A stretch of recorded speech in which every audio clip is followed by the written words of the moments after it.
And here we are. Welcome to the Condor DM show, Out of Order, a very special episode, Castle Falkenstein, right? As my friend Monkey here was saying, a hidden gem. Yeah, very true. Every time I mention this game to people, I swear, just about every time, like, what game is that? And I'm like, well, if you don't know, then you really don't know. Sorry. Howdy, Black Rose. Howdy, Monkey. It's going to be an exciting episode. I'll say this game is truly drama class with very specific rules aimed at like a Victorian setting, like a class system. Like, social interaction is the game. It's the whole game. Like, if you have people, if you're running this game, it takes a while to learn, but when you go to run this, you got to have players that take the initiative in social interaction. You can't have passive players. They'll kill the game. The game's momentum is all based on social interaction. And it's like if you're playing a noble talking to another noble, that's one game, right? Because it's a class system. But if you're like playing a commoner speaking to a noble, then it's different rules. Like, commoners don't speak to nobles in a certain way. A commoner can freely talk to another commoner in a certain way, but a commoner is not supposed to talk to a noble in a sort of open way, right? There is a class system in that social interaction. Like, you ever get a D&D group and you'll have like two players that are really on the initiative taking like a social interaction in the game, like speaking in character. In this game, welcome there, Craig. Howdy. In this game, it's almost like you got to get those two players and then find other groups with the, two more players. So like if you have any players, they all have to be people that are ready to do social interaction almost from the get-go to the end. Like in this game, everything is deep, like betrayal, insults, right?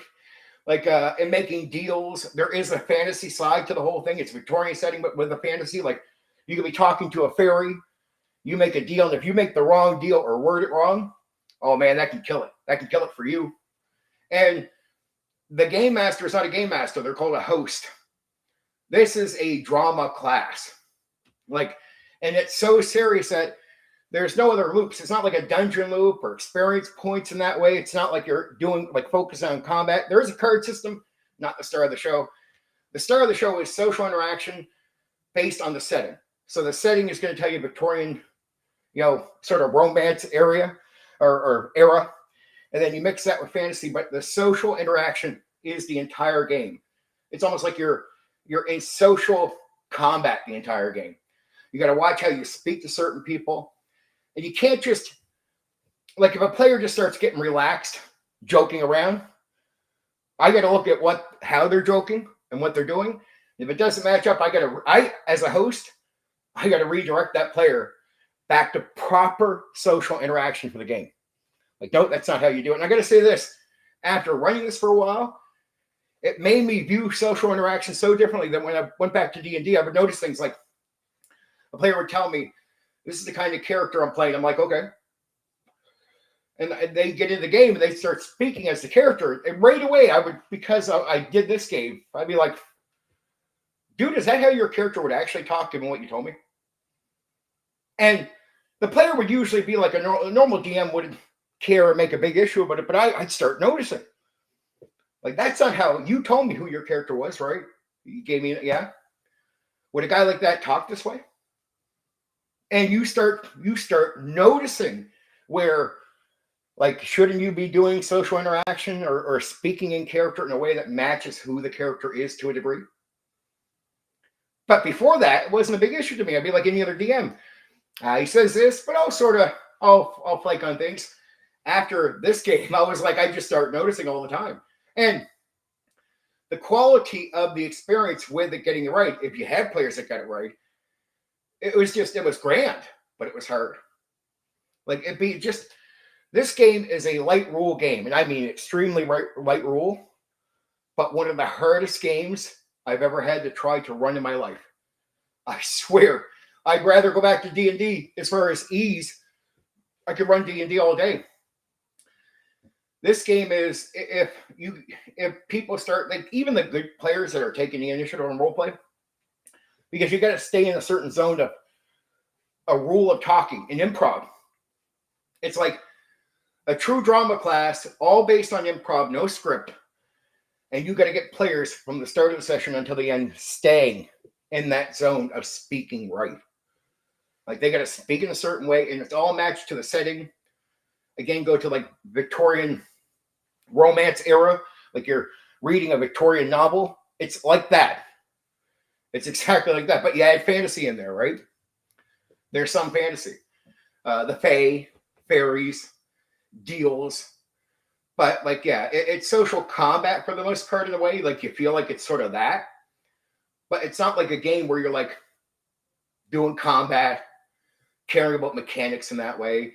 And if people get slow on talking, because the game is so focused on social interaction, the momentum of the game can really go whew, whew.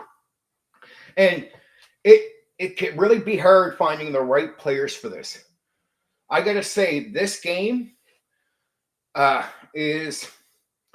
it's a game where only a few players are actually going to enjoy it, because it is a pressure test on players, because players lead the game.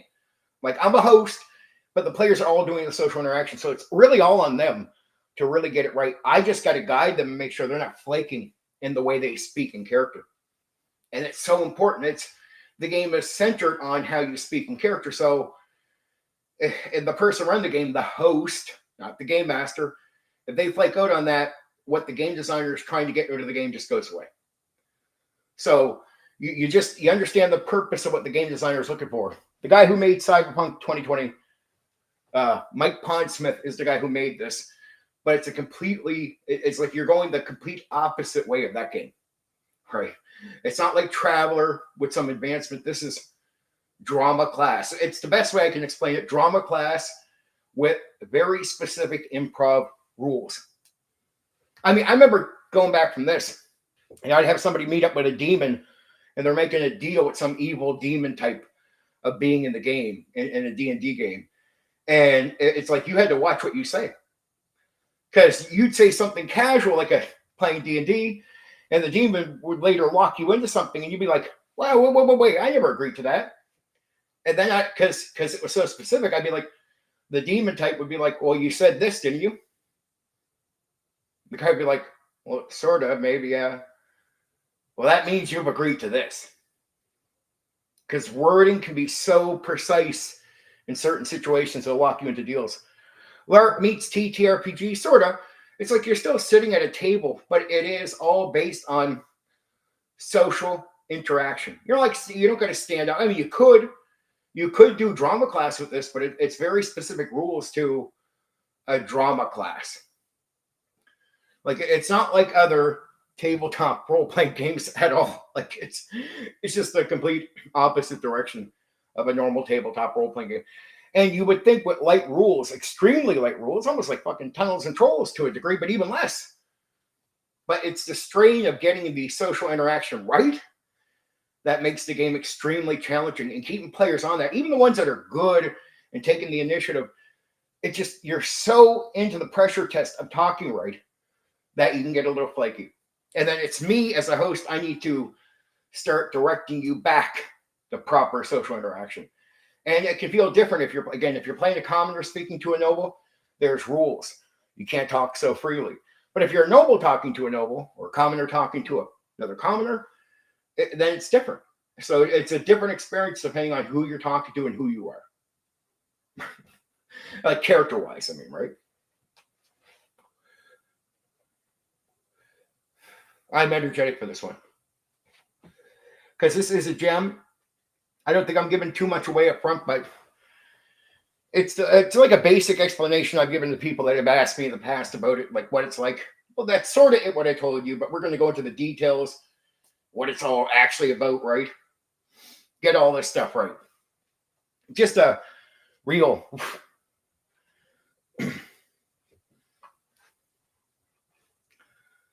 Oh, yeah, he's crazy. Even the way he does Cyberpunk, because it's like Traveler with very specific, challenging ways. It's like pressure on the guy running the game. the whole time to help the characters be who they are in a way that Traveller doesn't push you. Traveller just says, like, it's on the players to play their characters for who they are. But here we are. We're at the start. Okay. Influences and birth of Castle Falkenstein.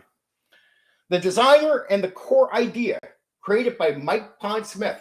Yep, same guy behind Cyberpunk. But this is not Cyberpunk. It's basically the opposite direction.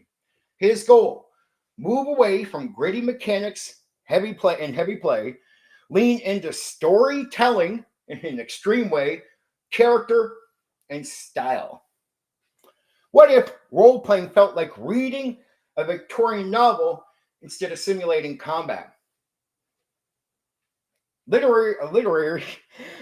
Cultural influences. This is where Falkenstein stands out. It's not just inspired by fantasy, it's inspired by specific 1800s fiction and ideas. Victorian adventure and proto-fantasy. Jules Verne and H.G. Wells would be examples of that. Influence, airships, strange inventions, scientific wonders, optimistic science instead of grim realism, romantic fantasy and fairy tales, European folklore traditions, fae courts, magical aristocracy or whatever. I can't say that word right, sorry. Influences of authors like Lord Dunsany. I have not said that name a million times. I'm sorry about that. Influence, magic is elegant, mysterious, not mechanical. Fairies are political, dangerous, and refined. Alternate history and noble drama. Real 19th century Europe, but twisted. Magic plus dragons plus fae. Integrated into society. Influence, you get Prussian nobles, secret societies, court intrigue, political maneuvering. This is not dungeon crawling. This is social maneuvering with magic.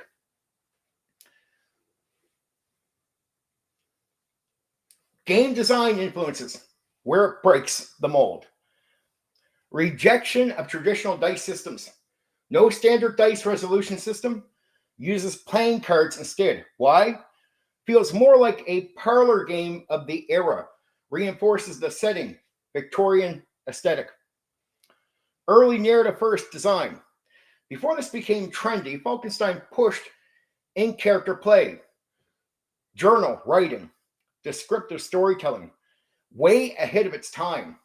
This is pre-Vampire, the Masquerade dominance, pre-story game movement. So it's like all these things, but it's it's ahead of its time, as I'm saying here. Birth of the game. Early 90s context. RPG market was dominated by crunchy systems, heavy combat focus. Even narrative games still use traditional mechanics. Podsmith saw a gap. No game fully embraced style, voice. Remember, style was a big thing in Cyberpunk. Fiction first play, the big swing. Instead of making another system, another setting, he made a fictional artifact. A book is written as a journal from another world with letters, notes, in-world commentary. This was wild for the time. It blurred game book, novel, prop. So even the material you're using feels like it's from the era, the Victorian era. Like even the way he writes it all out is all made to get you in that mindset. The core identity, what it was trying to be. Castle Falkenstein is aiming for role play as performance, drama class, game as literature, like a Victorian novel, setting as the main character. So you're more playing to the setting than you're even focused on just, you want to develop a character. No. You're specifically developing the character, I guess, in the rules of the setting, not the rules of mechanics, rules of the setting, like the class system. Not about optimization, tactical combat, dungeon loops. It's about what your character is, how they speak, how they navigate high society. So you got to get people that are really into this, right? Because if they're not into this, it's not a lot of people. Like you go to the D&D world, you're not going to get a lot of people that want to play this. I had to pull people into this. And then I realized even after trying it the first time, okay, there's a lot of people, even if I want people to play, some people I knew right away. Yeah, no good, no good, no good. Too passive, won't try, can't, that guy's not going to work. Why this matters. This game is one of those. Now, see, this is where Craig, I knew you'd be bringing some information when I started talking. As soon as I started telling you what this was about, I knew Craig would be like, okay, Craig knows his history on a lot of this stuff. And the timeline, I knew. Thank you, Craig, as always. So why this matters. This game is one of those that didn't dominate the market, but influenced how people think about RPGs. Did me. How I took in social interaction when I left this, going back to D&D, was just unique. It's an early example of style over system. Style, again, is something Mike Pondsmith pushes a lot in Cyberpunk. He pushes it here to style over system, narrative over mechanics, immersion over optimization. And that puts it in a weird place. Loved by a niche, and I mean niche, ignored by the mainstream. I don't know if he ever thought it was going to be mainstream, but he had to not think it was going to be. There's no way you could be in this hobby, make this game, and go, yeah, most of our people are going to want to play this. No, they're not. No, they're not.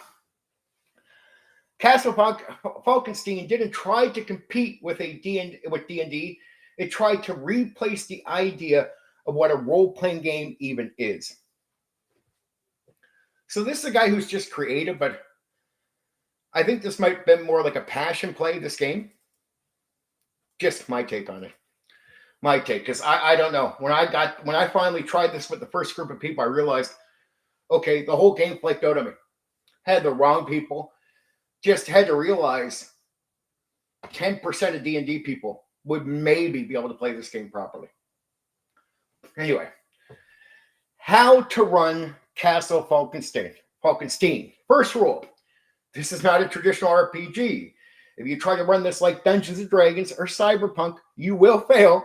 This game demands performance. Even the people doing Critical Role would have a hard time with this. I'm serious. I mean, actors.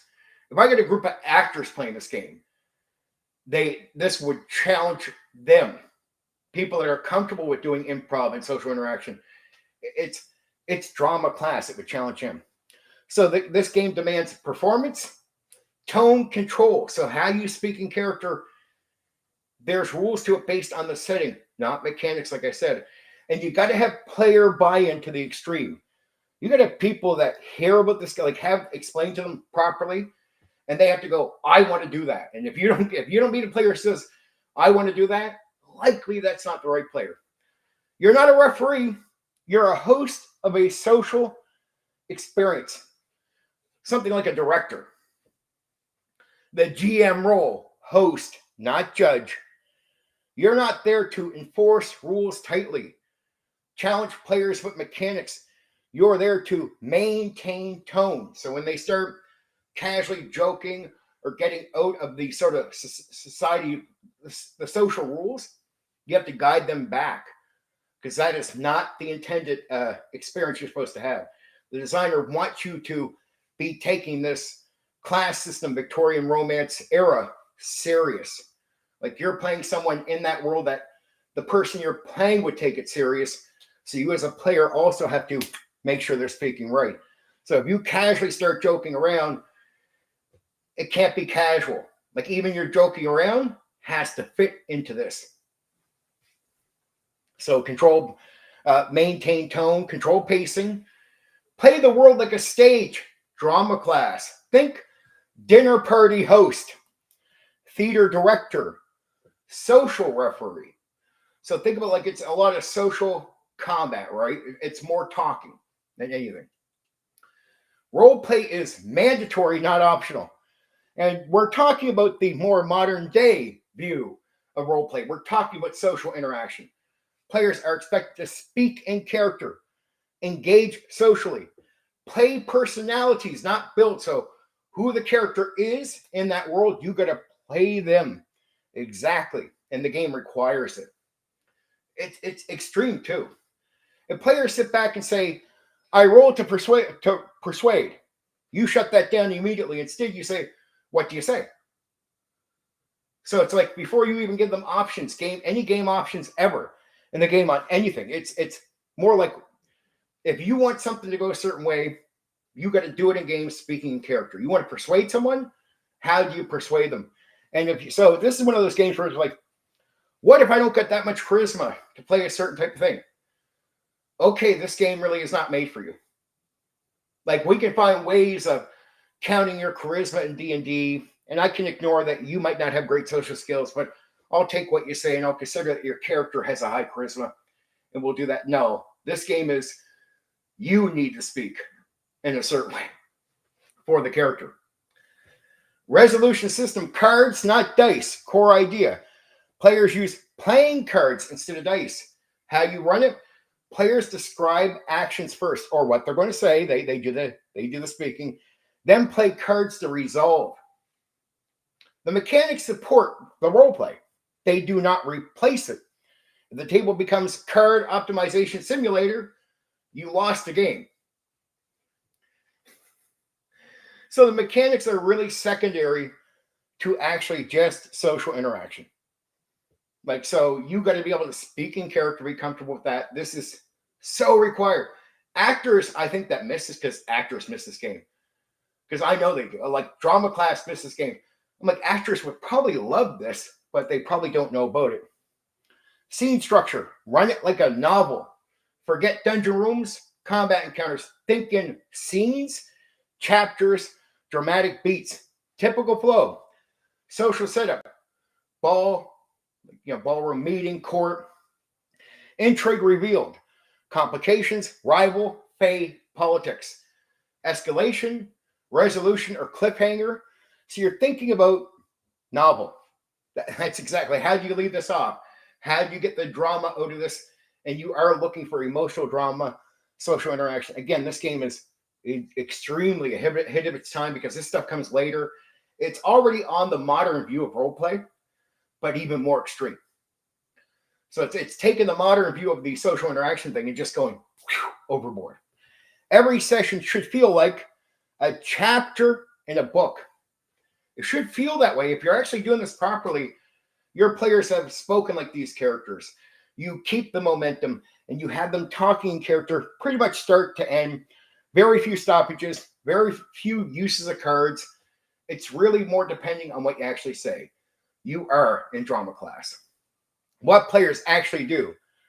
This is where people mess up.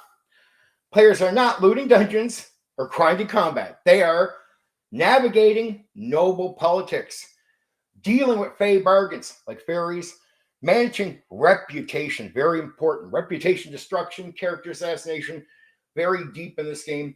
Solving problems through charm, wit, or cleverness, and how they speak. Combat is rare. Does exist.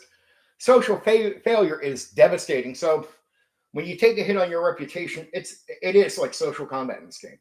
So it's taking it very serious. If you look bad, you look really bad. Conflict.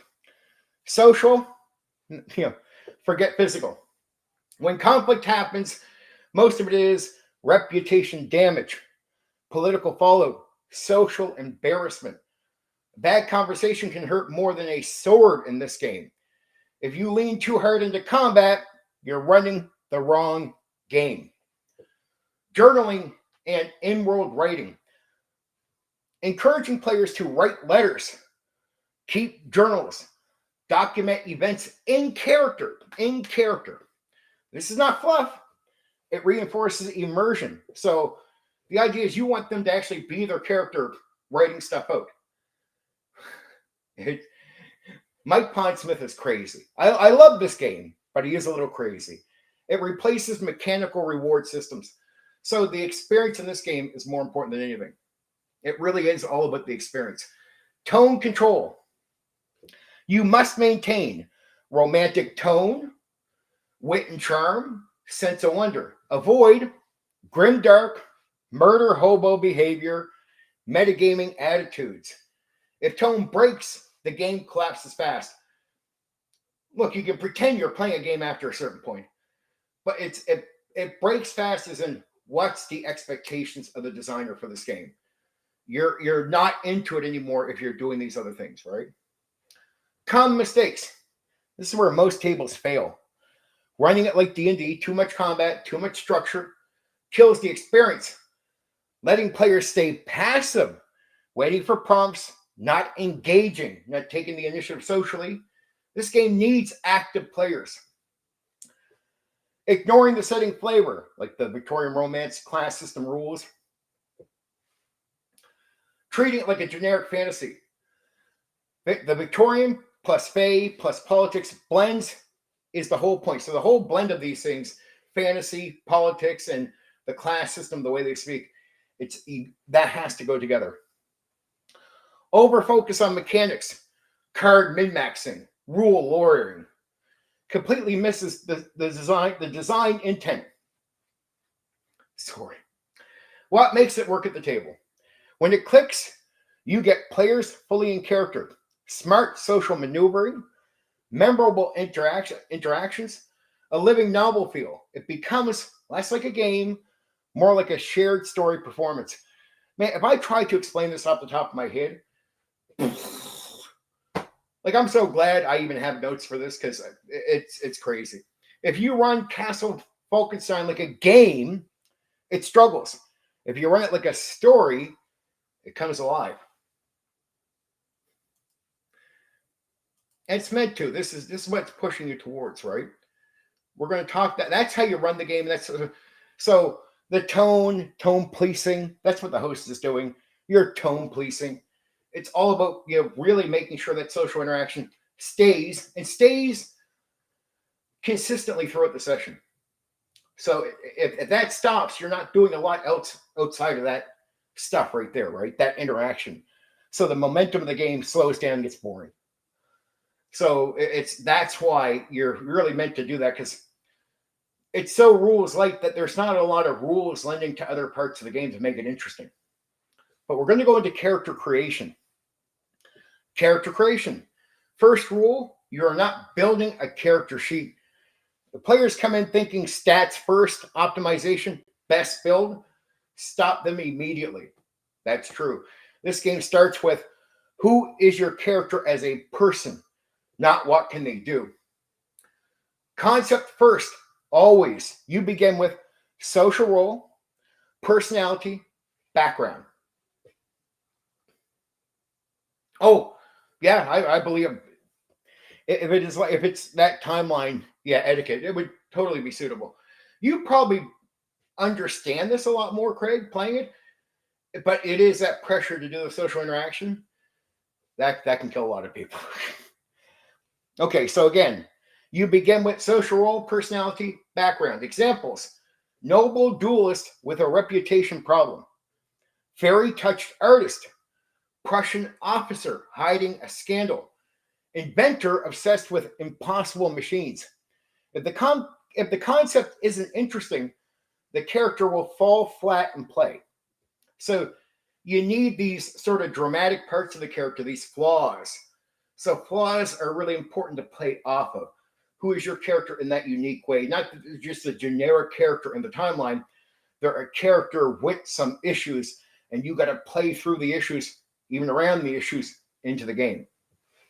And since actually doing social interaction is so important, that becomes deeply important. Archetypes over classes.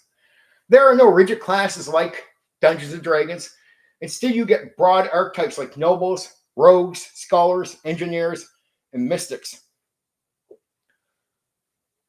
Oh yeah, no, I know a bit of that. I know a bit of that. These are flexible and socially defined. Traits and abilities. Light but focused. Characters have traits, what they're good at, abilities, what they can do, but these are not the focus.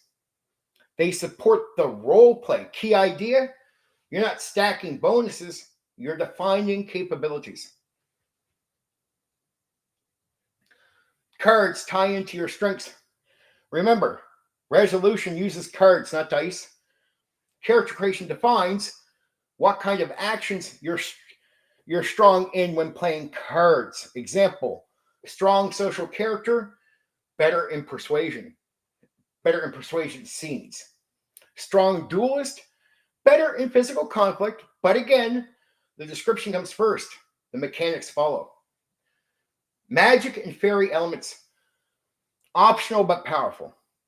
Players can be tied to a fae, use magic, but magic is not a spell-less system. It's thematic, costly, narrative-driven.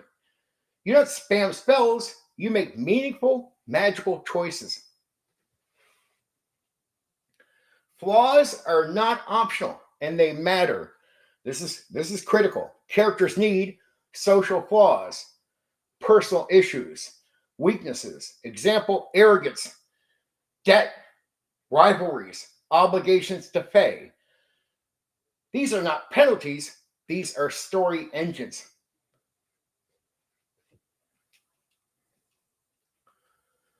Social position defines power. Your character status, reputation, connections matter more than raw ability. A noble with influence can solve problems without fighting. A nobody has to work harder socially. This flips the usual RPG expectation. So it's like if you have influence, like real influence in the world, you can make things happen. But if you're a commoner, you still got to, everything is to solve with how you speak socially. So it becomes just it's a more challenging game right away if you're playing a commoner. In-character writing built into creation.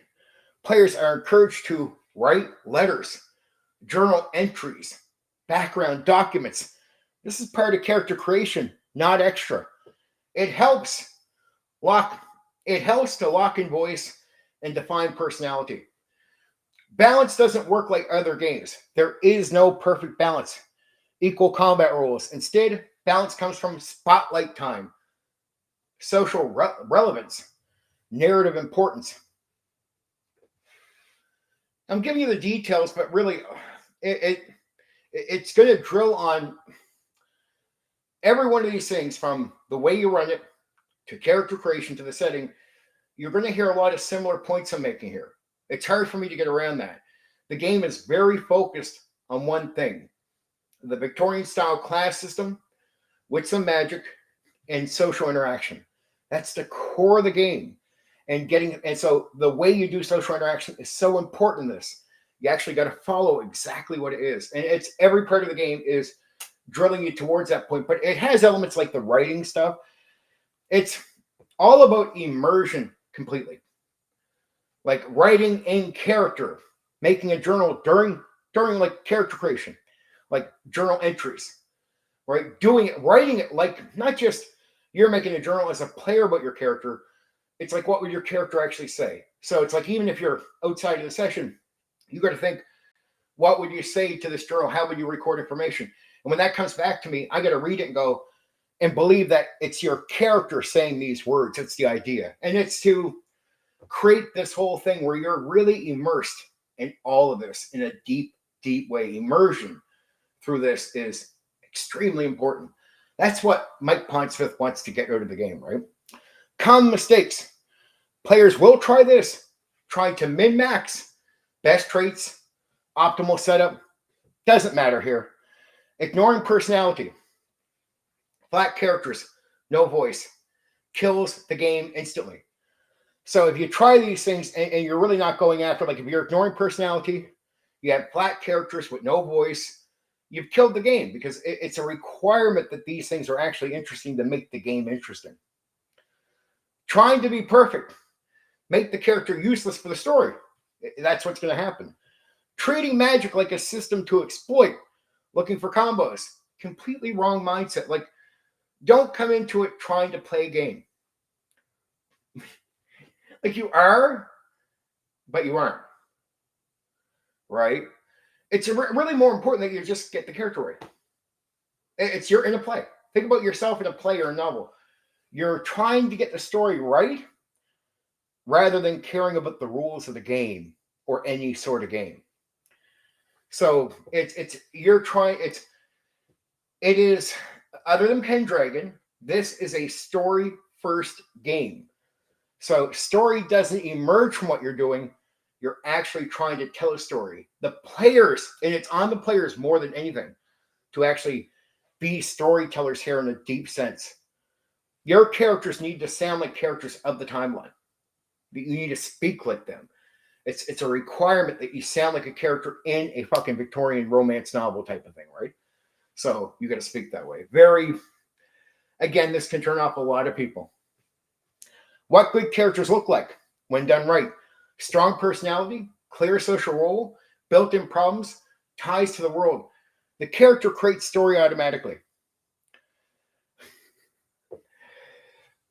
If you play the characters the way you're supposed to. So if you get in and actually do all the social stuff they're saying, this game can work like magic. It can feel like this way, but you got to be into it. It's hard to sell this game. It was hard for me to sell this game when I was younger. So it's like, this is one of these games where I'm going to have a hard time selling this to you guys.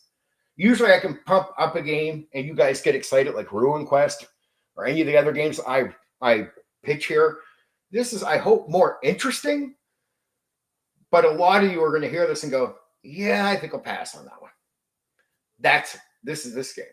In Castle Falkenstein, you don't build a character, you write a person worth putting into a novel. So that's really like character creation is all about coming up like what character would fit best with what you're supposed to be doing in the game.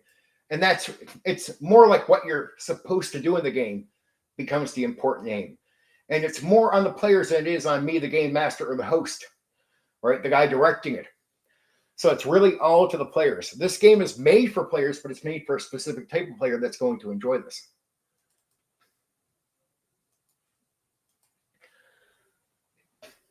Men hats indicated their class, and men's hats indicated their class, and women didn't go without a man. So, well, that's exactly the kind of world you're running into here, Craig. Exactly it. It's all these social rules. So there's a bit beyond social interaction. How you express your character physically, where they're going, who they're with, all that does count here. But it's a little aim to what you're doing. It's, again, more talk. And when talking slows down the game, when social interaction goes down, momentum of the game really does die. I know that from personal first-hand experience, watching people go from, even the guys that take initiative, becoming passive because, man, it can work it. This game can work it. So I could not run. I ran the first one 8 hours, and it was so flaky and bad. And normally I can run 8 to 10 hours in person. This game, I'd run about 5 hours, and personally, I was, even listening to the players try to play this out, I would get tired. Like, it was just spending, right? Because you're constantly talking. And it is a game where talking out a character just doesn't work. So if you're joking around, no, man, this game is, momentum is, you got to be in almost the entire time until you hit breaks or the end of the session. So now we're going to focus on the setting, sort of like a new Europe. The core idea, fantasy hidden inside a history. This setting is alternate 19th century Europe. They call it like New Europa, but not just different borders, different politics. It's a world where magic is real, fairies are active, dragons exist, science is evolving, all at the same time. The tone, romantic, not grim. So when they say tabletop role-playing games, so like you heard my video recently, like, oh, tabletop role-playing games, old tabletop role-playing games are made for guys. I'm like, well, what about this one?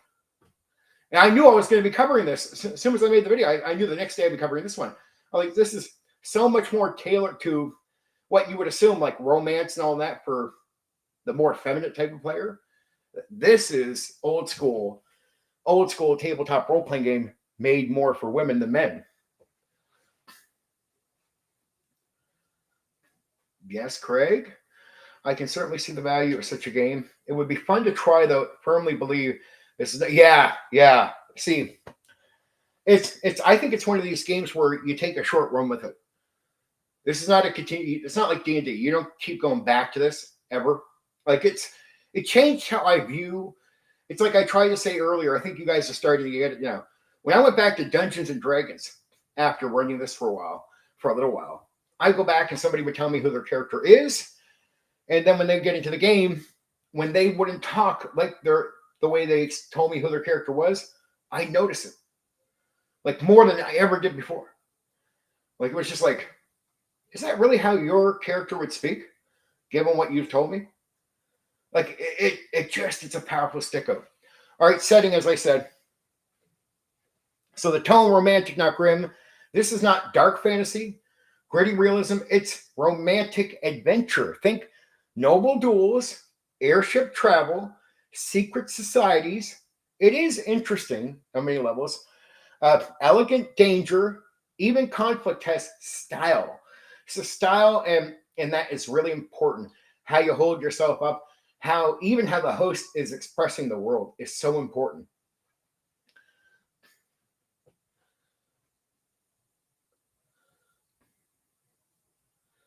Oh, so you have heard of this, Black Rose? Yeah, see, I ran it. I found it interesting. It's a real deep experience I had with it, trying to get it right. Again, first, it's finding the players. That's the most challenging thing, because you think about most D&D tables, you might get like 1 or 2 players that are very take the initiative, social interaction. Imagine a game like this that is players all have to take the initiative and they all have to stay in that zone, pretty much start to finish.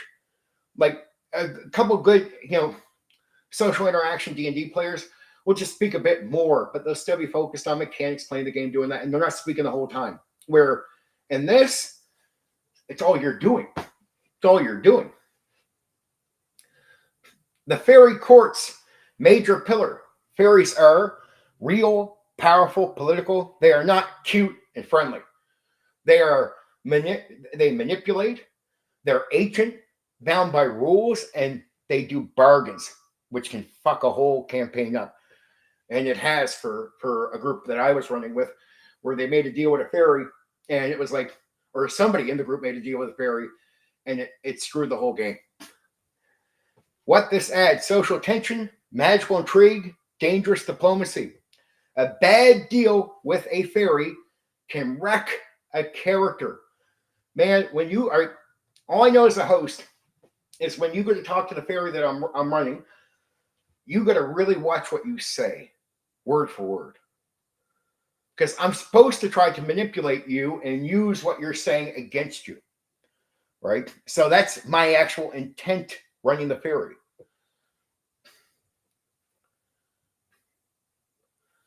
Oh, yeah. I hear that, Craig. It's still some beautiful scenery in your part of the world when it comes to thinking about this stuff. So many places you can just go take like pictures and go, man, if you didn't know it was modern times, you could almost pitch it off as being from that time, exactly as it was. Dragons and mythical creatures. Dragons exist, not just monsters, intelligent, influential beings. They interact with society, influence events. This reinforces the world is magical and civilized at the same time. Steam tech versus magic. Think a little bit in that steampunk thing, right? Steam tech versus magic. This is where the setting gets interesting. You have inventors, steam-powered devices, scientific progress, but magic still exists and matters. The tension, science versus magic, progress versus tradition, that old style of who you are, Victorian Romance era. Both sides are valid and in conflict. Politics and noble society.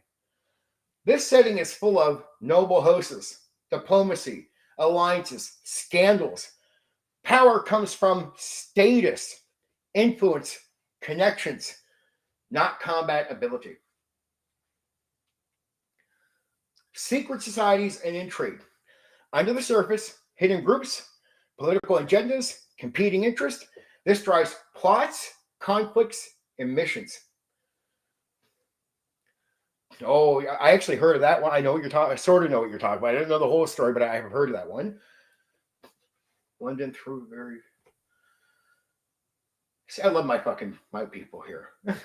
They make this whole thing a bit more interesting. No, I think it's interesting. It's like Monkey was saying earlier. This is like a hidden gem, but it's a reason it's a hidden gem because not a lot of people play this one. Not a lot of people wanted to play Castle Falkenstein. So I would explain to players, and they just be like, "Man, okay, yeah, let's let me hear about this," because I tell them like it's like magic and this and that would sound all wild. Then I tell them how the game has to play out, and they're like, "Yeah, I don't. I'll pass it. Yeah, I'll pass on that one." I didn't even have to get players in to find out they didn't like the game. All you had to say was, "You do mostly social interaction. You got to do it this way," and they'd be like, "Dude, I barely speak when we play our D&D sessions. You think I'm gonna fucking?" The guys would just be real. They would hear what they had to do and the pressure of it, and they'd be like, "No, no, get me out of here, get me out of here." So real world, but not something you'll recognize. What you will recognize is Germany, Austria, France, but everything is altered. Different power structures, magical influences, alternate history events.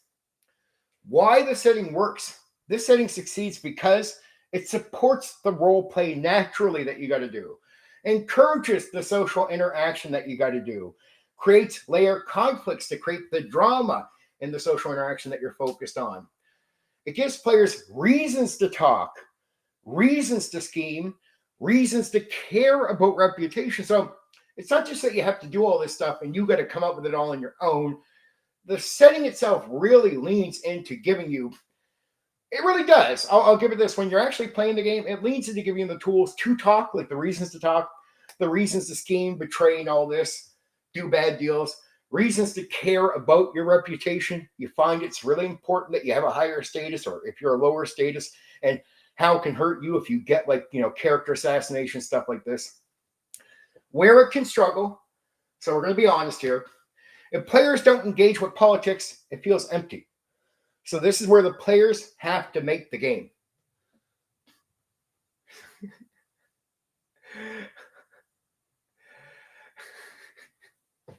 Good one, Black Rose. Good. A little tricky there on the language. I see you're correcting yourself. So again, let's go over this again. Where it can struggle. If players don't engage with politics, it feels empty. It's so true. This is a player-driven game. Like, I'm a director.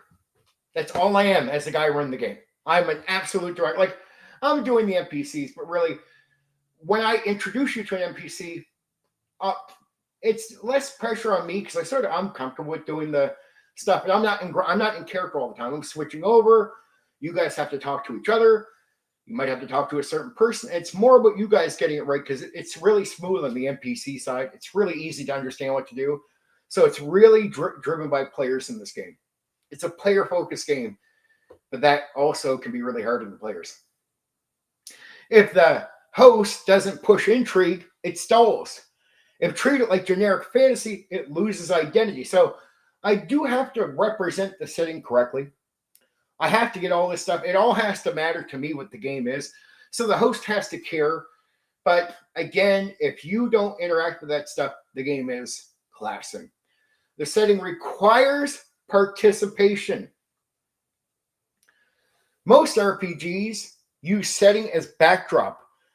Castle Falkenstein uses setting as the engine of the game. And I'm dead serious about this. So all the stuff you're expected to do, the social interaction, how you're supposed to do it, it's the setting drives everything. The setting gives you all the tools to have a reason to talk, all the tools to do all the scheming, the politics so you can betray or it means something.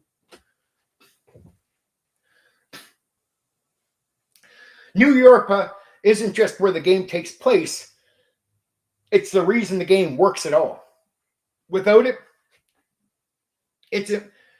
I would agree. Without properly running the setting, the game feels like it's impossible. If you tried to make some other separate setting, you'd have to do everything that setting's already doing. It'd be a waste of time. No way. What it does differently, and we might even say in some cases better, role play is not optional. It's enforced by design. Most games, even that claim to be role play heavy, like Dungeons and Dragons in some cases, Vampire Masquerade, still allow eye roll persuasion, minimal in character effort. What Falkenstein does forces players to speak in character, engage socially, and you are performing the entire session. You're pretty much in constant dialogue situations. The whole game is just talking in character. So that's what they mean by perform. You're always on, and there's always, and if you don't play to it, if you don't get into the social interaction, there's not much else to do. The game goes flat right away. Now, fans love this because it creates immersion fast. Everyone at the table is involved, and you have to be. It's constant involvement. So once you start, you're in.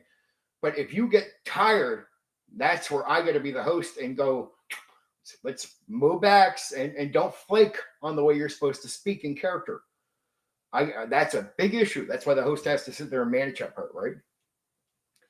The cards instead of dice. And this actually matters. This is not just a gimmick. Most RPGs, dice equal random resolution. Falkenstein, cards equal controlled randomness.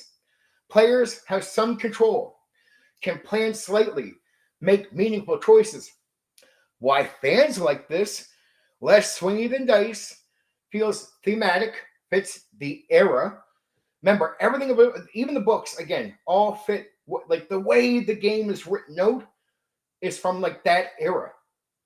Like you read the game, you're like, okay, it's like it's written out. It's all made to get you immersed fully, even before you play the game. So it adds a layer of decision making. That's what the cards do. The book itself is a part of the experience. Most RPG books, rule books, reference manuals, this is written as a journal, in-world documents, letters. Fans see this as immersion from page one. You really are diving into what it is the second you open up and start reading. Not just reading rules, you're entering the world right away. That's the idea behind Mike Pondsmith's book here, is he wants you automatically knowing from page one what you're walking into. Like you open it up and you go, this is unique, this is cool, but it's crazy. But yeah, a bit of that, not completely, but a bit of that for sure. So social conflict is the main game, which I've been drilling on, but when we're covering what it does better here, I have to go on about these things. There's only so many areas, even though it's really, this all sounds easy to a degree, like to understand it. But man, when you're sitting down running this and like people are playing it, it actually feels more intense than a lot of other games. Again, I got to be honest with you guys. I had some nights were good, but I had a lot of hard times with this game. It took me a bit to really get used to it. And even when we would have good nights, there'd be flaky situations. You just you were going to get hit no matter what. It was just so much pressure.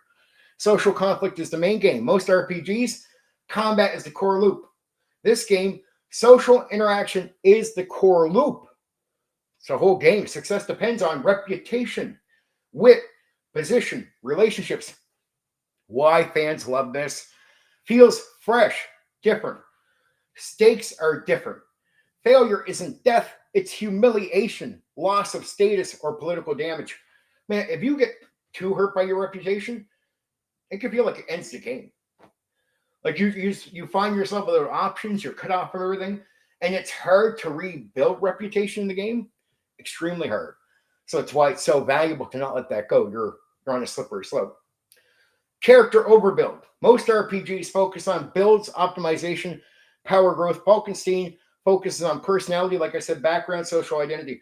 Fans argue this creates stronger characters, less samey builds, more memorable play. Now, after this, I will be doing the worth mentioning, which is some other details, right? I knew from the get-go this is going to be one of the more maybe unentertaining streams, but I want to cover this anyway because I actually ran it. So I can talk about it because I ran it. And people are always going to go, Oh, did you actually run this game? Did you actually play this game? Well, I'm only covering the games I actually either played or ran. So I'm not trying to talk about, there's some games people are asking me about, why don't you cover this old school game? And I'm like, well, that's one of the games I didn't run. That's one of the games I get to run. So that's why I'm not talking about that game. I really am only going after games that I've actually experienced, either played or ran myself. This is just a unique one that I ran. Again, not every old school game is on my list because I didn't run or play them all. Narrative progression over mechanics. Progression, most games, leveling, XP, gear upgrades. In this game, progression is influence, relationships, story development. Fans love growth feels meaningful in the game. If you're into this, again, when I say fans, it's people that are into this thing, not tied to numbers. It's like drama class. Tone enforcement, very rare in RPGs, but you are as host, you're the tone police. Now, again, this is what I meant when I said I took that a little bit, like the habit of it, back to D&D. It's the tone police. Like a normal DM will let you flake out a bit. You tell them what your character is, and you're speaking sort of like the character, but sometimes not. And you're like, as long as he stays in the frame, we're okay, right? When I went back, I would notice, without getting after players, just privately thinking to myself, man, that doesn't sound like the guy he told me he was. Like the way he's doing the social interaction with the other characters, NPCs, that does not sound like the way his character would actually speak. So you get the habit of becoming tone police from running this game. So, okay, most systems let tone drift. Depend on the group. Tone drift as in, old DMing, right? This game builds tone into mechanics, setting, expectations. Fans say, it's all from research, it creates a consistent experience, prevents murder hobo play. I don't know how you could even try murder hobo play in this game. It's not, as they would say, it's not in the cards, right? It's not the cards. It commits to its identity. No half measures. This game is rules as written, baby. Because I don't even see the point. Somebody says, I'm going to homebrew this game. I'll be like, why? There's no point. The whole game is tailored to exactly what it is. Just running the game the way it is not a pain in the ass, but very challenging. The idea, I'd have to see someone run this game for like 30 years, become super comfortable with it with a group of players, and you have to have the right players too. You'd almost have to homebrew with the players. So this is not a game where you could homebrew as a game master. You'd be like, okay, guys, we got to get together and homebrew anything. Because anything you're going to change, it has to be along with the players. Has to be. Has to be. Okay, so it commits to its identity, like I said. Most RPGs try to appeal to everyone, support multiple play styles. This game does not do that. It says, this is what the game is. Take it or leave it. I think Pondsmith understood this was for very few people. Why fans respect this? Clear vision. So for the people that love it, that he's not going to break it away from what they want. So he's making it for a specific type of person. So fans respect this clear vision, strong identity, no confusion about how to play. How to play is easy to understand. It's just doing it. The big picture. What this game does differently.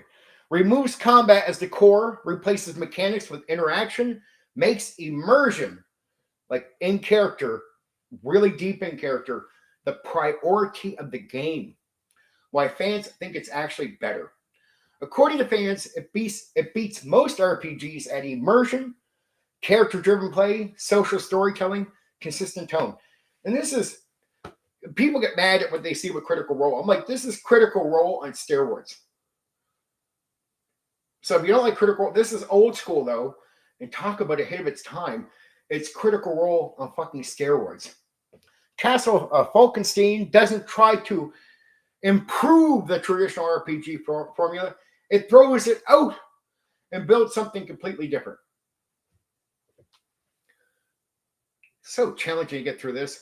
Some of the early wording in the first couple parts, I know I screwed that up. I'm sorry if I'm a little all over the place, but I'm trying to retract here because some of this is very challenging to talk about, and it's drilling on certain parts.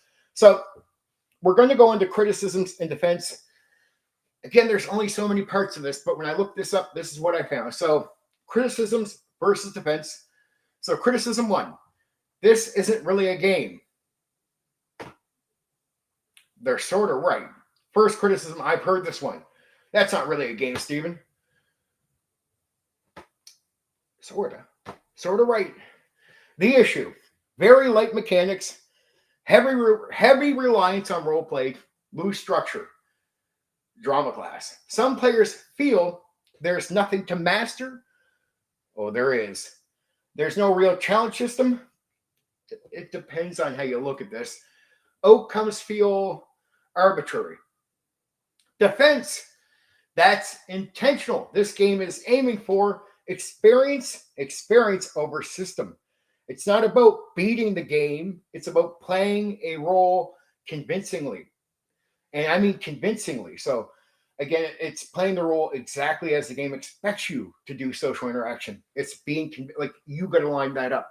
The game is interaction, not mechanics. So true. Now, I'm sure you're going to, like, some of this just should make sense to you. Requires the right players, as I told you from the get-go. In D&D, you might get 2 players in an entire group that could take the initiative on social interaction. It might still only be one of those guys that can actually play this game, right? Because even those guys might play good in this game. So requires the right players. Issue. Needs active players, and I mean active. Comfortable role players, people willing to perform. If players are quiet, passive, mechanic focused, the game falls apart fast. Defense, true, but that's not a flaw for everyone. This is a targeted experience. Just like Vampire the Masquerade needs players into drama, this game needs players that are into social engagement, creative input, wanting to put their own creativity into the character. It's not universal, but it's strong in its niche.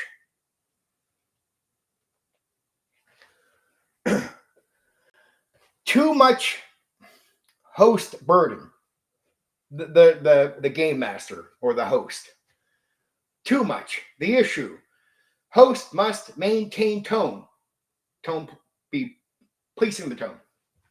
Drive pacing.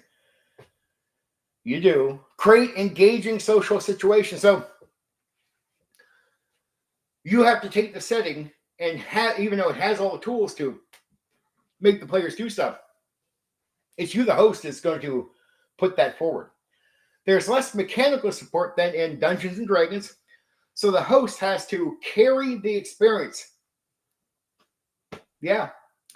Yep. That's why I said it took me a while to learn how to do this right. It gives the host, game master, freedom. This is what defense.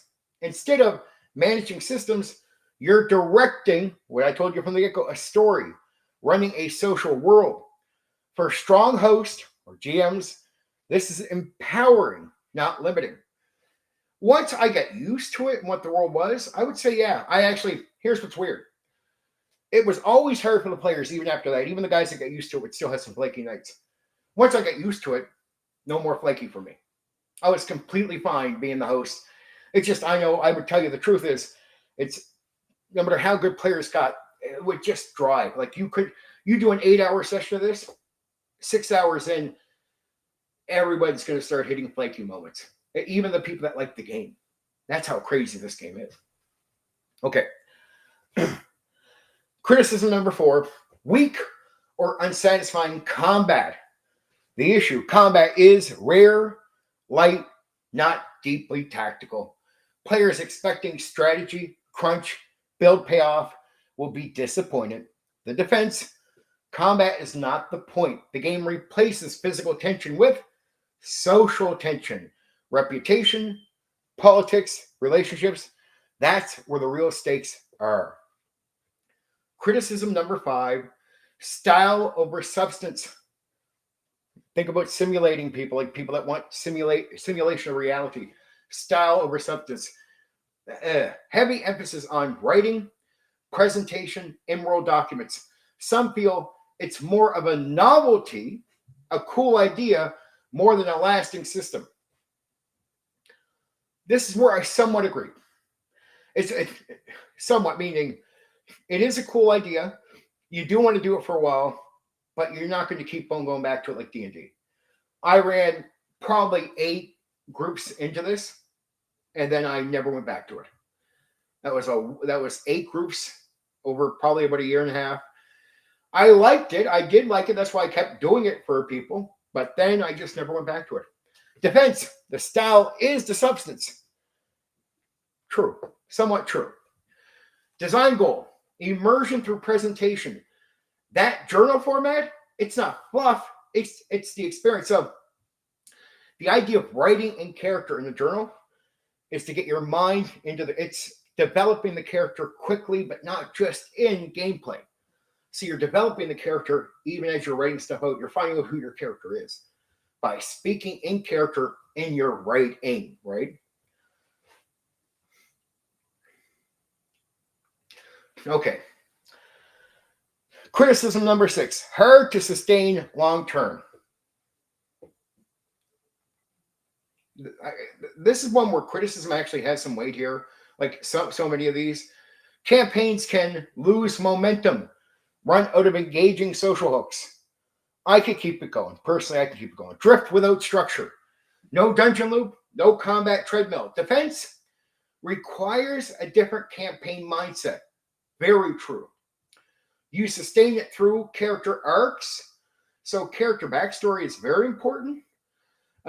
Political developments. So you've got to keep the drama going in politics in the world. Relationship changes. Maybe you're in love with someone, then you're not, because romance is important. Think TV drama, not endless adventure loops.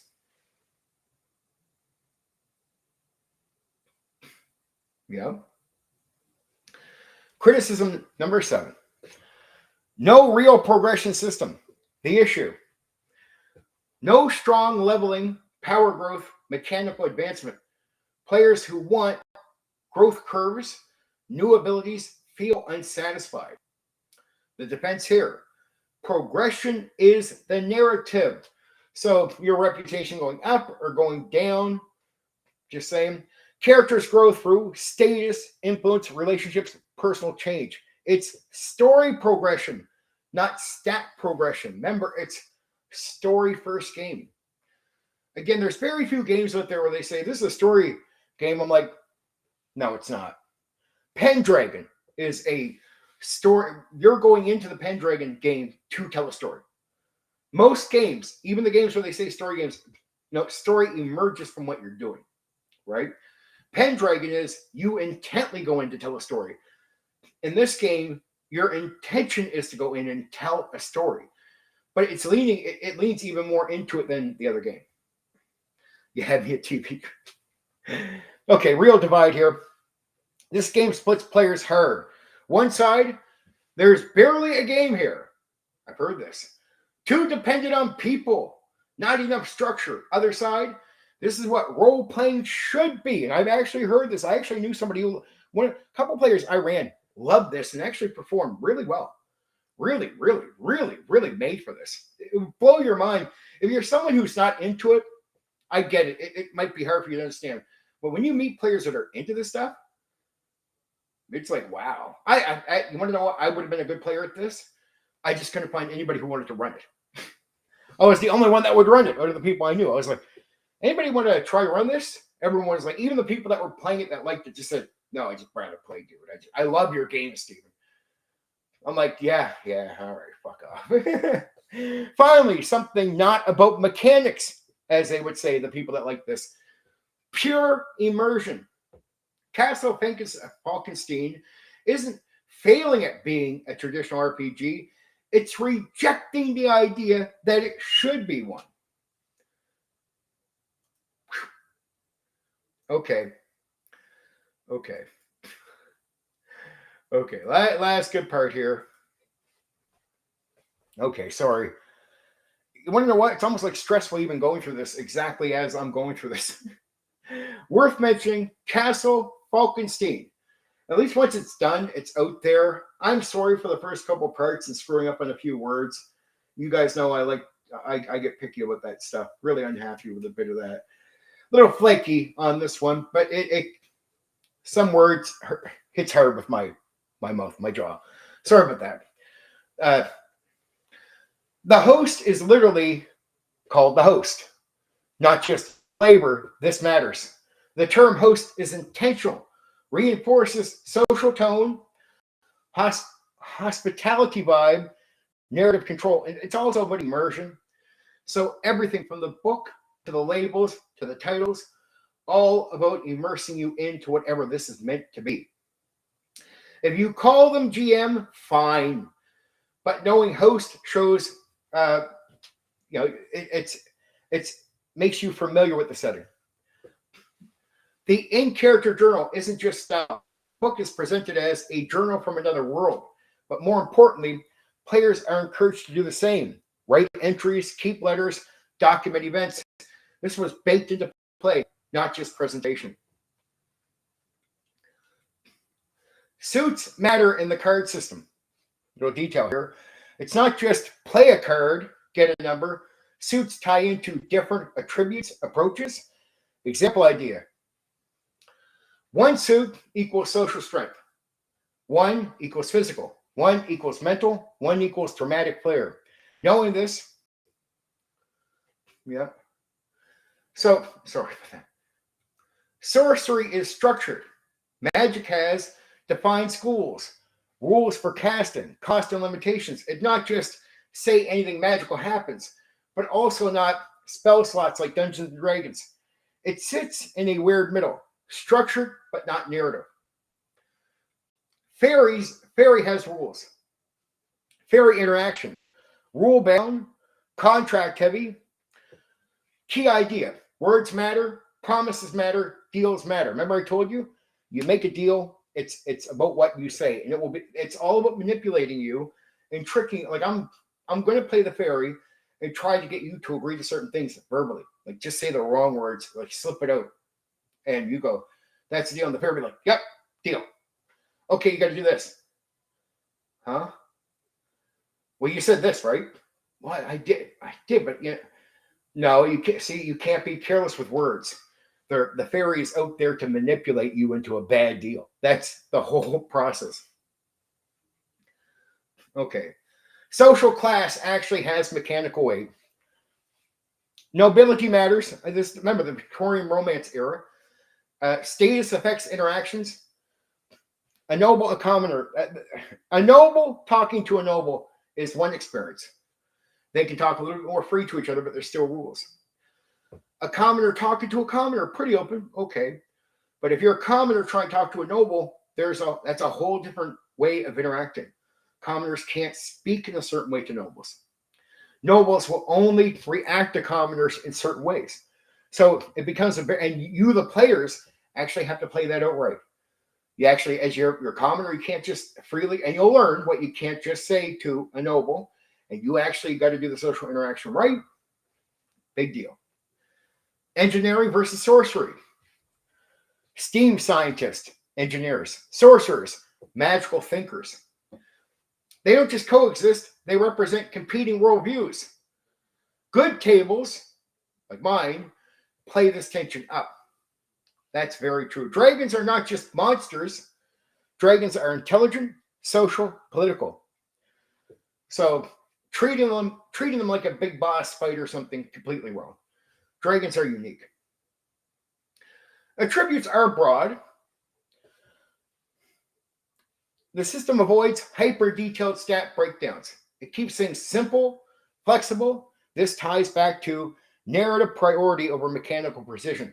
Remember, it's light rule, so it doesn't really hang on this stuff too much. And you won't even think about it most of the game. So it's I talk about it, but if you're actually playing the game, you're in drama class. You're in drama class. I never wanted D&D to be this way.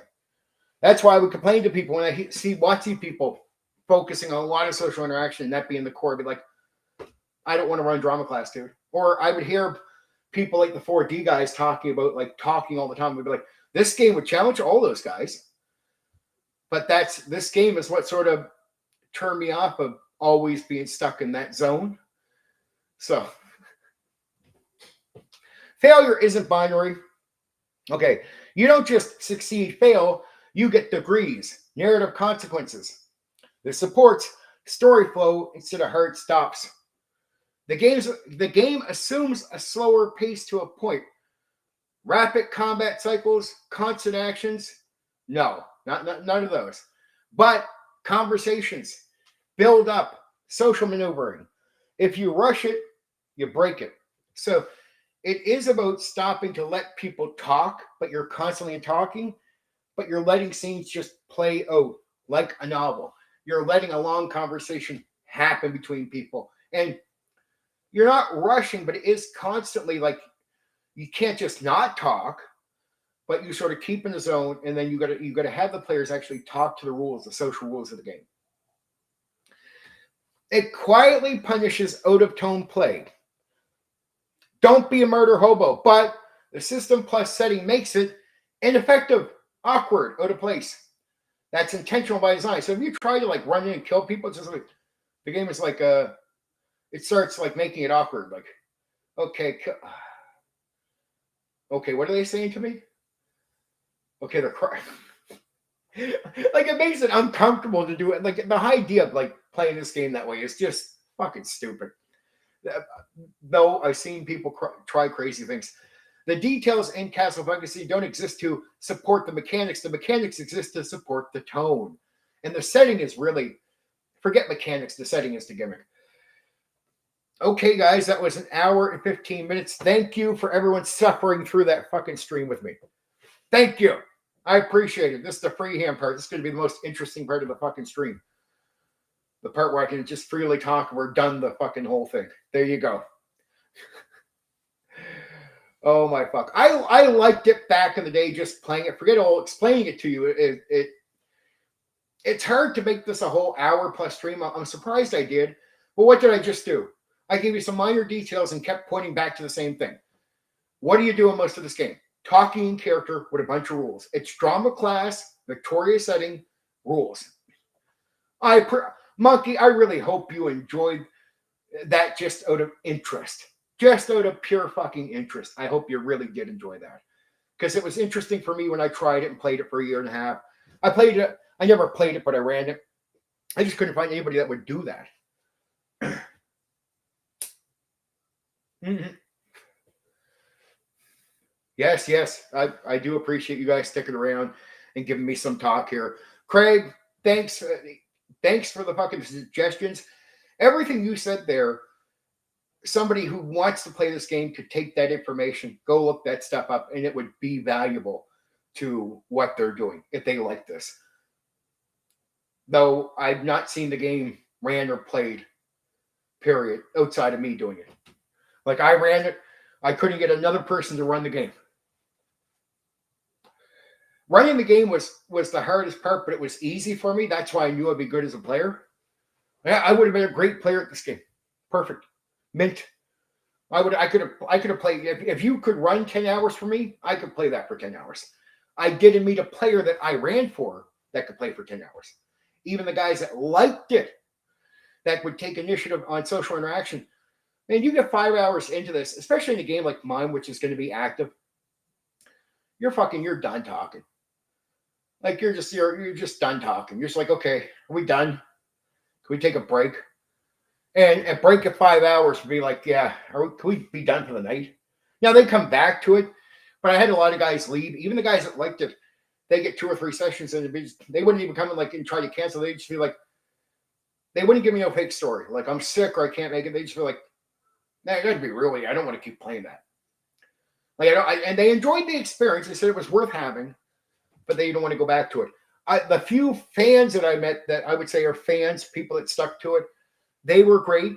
The majority of people that liked the game were females. At one point, I had a whole group of 6 female players. They loved it, but even for them, 6 hours in, they're done for the night. Done. See, I could run it pretty smoothly. I could run the world the way it was because I learned. It's through grinding, doing the politics, doing the setting, really, it was less about the randomness of the cards. All that stuff adds something to it, but it is getting used to the setting and then applying the setting so it gives the players something for their characters to interact with. The drama of the politics, the drama of the world, the fairies trying to fuck them, meeting a dragon who might be more political and social, not like a monster trying to kill you, right? Like it was weird. It was weird and interesting, but I could run it pretty smoothly. To this day, I've never seen it ran by anybody else. That's why when I looked into it, I was like, fans, this, I was like, okay, I've never seen it ran online. I've never really seen it talked about online. I knew the guy from the Cyberpunk 2020 made the game. I was like, oh, okay. But it did make me go back to D&D and make a bigger issue about interaction. I know you'd like the setting. You'd feel it. I can make you feel it. You'd appreciate me as a game master of this game or a host. Let's be real. Host. You'd appreciate that I could just do it. So, Craig, if you're someone, especially back in your younger years, if you were hot to trot then and we had you going, you'd like me run the game. I had no problem. I could do it really easy. And you'd understand the setting, obviously, really well. So play to your knowledge. So it was, I could really make it feel that way, too. Well, everybody told me I could. So they were just amazed. Even the players that were good at it were like, man, like you're like they'd be 6 hours in and they're all tired and they're like, are you still good to go? Yeah. Like, dude, you haven't snapped, like you haven't like broken once, like because I could just do constant social interaction with the NPCs. Here's what's crazy. From this, I went back to D&D and I could run a group of NPCs with a group. Like, so you guys could all hire fucking, extra people to work with you in the D&D old school game. You're maybe hiring henchmen or something. I could give all the henchmen personalities. There could be like 8 henchmen there. And I could interact with you the whole time with all 8 of them. Go from one to another, to another, to another for like a 10-hour session. The D&D guys were fucking amazing. But it was the year and a half of this game. I just had no problem. I'd go back and I'd have 8 different personalities, or there'd be like all kinds of different gimmicks in. And guys were like, you're just doing every NPC correctly, differently. All the guys we're traveling with that we hired have personalities. How the fuck are you doing that, Steven? Like, I'm like, they've never seen a DM do that before. Like on that consistent level. It's like, your henchmen would be background stuff, right? Or you control them. No, I control all the NPCs, even the henchmen. Talking, the whole nine. And players feel like, man, you're just doing, we just ran a 10-hour session, dude. You just ran a 10-hour session and you just spoke to us with 8 different NPCs almost the entire session. And they think that's crazy. And then the next session I do it again because they have the same guys with them. I feel like, how are you not tired? Because I'd be going on the whole time. They're like, yeah, I ran this weird Victorian romance castle Falkenstein game. And it made me completely immune. And it got me used to just constant social interaction. And since I'm constantly doing it, and doing it with different people, different personalities, and different gimmicks, I just could do it like breathing going back to D&D. Almost every one of my best, this is where they say you should get out and try different games. Some of my best practices, from the pressure stuff from Traveler going back to D&D with sandboxing and making that easy without needing plots initially built in, to social interaction, it's all coming from different games. I go out, run that game for a while, and I bring something back from it. The earliest thing I brought back is still I go back to Traveler all the time because it was the thing that saved me for sandboxing games. It's the eureka moment where I didn't need to pre-do plots. I just needed minor pressures, and you could build plots off of it, but you wouldn't even need an underlying plot that was like first, middle, end. You could just have one plot at the start. You can have a completely different plot the next bit. They don't even have to tie together. And I could do what I call never-ending campaigns, basically until you're ready to retire the characters. Because you'd be like, is there an end to the thing? Not really. I mean, I can go as long as we can go, right, with D&D. So that was that. But then when coming back, I could do all the NPCs And I became privately more judgmental of players. And I had to get out of that after a while. Like I had to come back from Castle Falkenstein. I was still running D&D, but going back to it, I just became more noticeable. Like I noticed more when players be like, my character is this, and they get in, they speak with the character. I'm like, well, your character is that. He would never say that. He would never speak that way. But why would I notice it more than ever before instead of just letting it? Like I let it go like a normal DM because I knew I had to, because that's what Dungeons and Dragons players expect, right? But it was just so noticeable. Like, hey man, would the game be more immersive for the player if he actually played the character right and spoke correctly? Yeah. Oh, they were, Craig. Then when they say when they talk about tabletop role-playing games not made for women, I'm like, well, man, there's so many games made for the more feminine type players. And the majority of people that played the Castle of Falkenstein were all women. It was all female players. I had groups of them. Again, the largest one was six in one group, right? I couldn't get like 8 or 10 people for the Falkenstein thing. I was amazed to get a 6 group, and that was all female players, right? They loved it. They loved it. They loved the social interaction I was already doing in D&D. So these were female players that I recruited for different D&D campaigns. When I told them about this game, they were just like, well, okay, we want to get into it. But I mean, and they love it. From like, if I ran for like 4 or 5 hours, they fucking be into the romance stuff, because they knew I could do NPCs like male romances with them without it feeling awkward. Because they knew I could do the NPC. They were so used to me separating myself from an NPC that I could have the male NPC flirt with them. I could flirt with them, and they wouldn't feel like I'm flirting with them as a person at the table. And like, this is how good I was at it. Every one of the female players that came had boyfriends that would be around, and they leave. They hear me flirting. They played my game. Most of the guys played my game. They were like, yeah, it's Steven, we don't care. And it's not that I wasn't good at it. They knew it was, the women never misunderstood. They were playing the game. They liked the romance and that I could do it, because almost every DM would stay away from these things with female players that wanted to actually lean into this stuff, because it was something a lot of female players, feminine players, really did like. And they liked the idea that I could just do male NPCs, even in D&D, and have a male NPC flirt with the female character, right? And the boyfriends would never feel like I'm flirting with their girlfriends, ever, because they knew just how deep I was being able to separate myself from the NPC. And if you knew me, you learned to trust me on that stuff. It just never went anywhere, ever.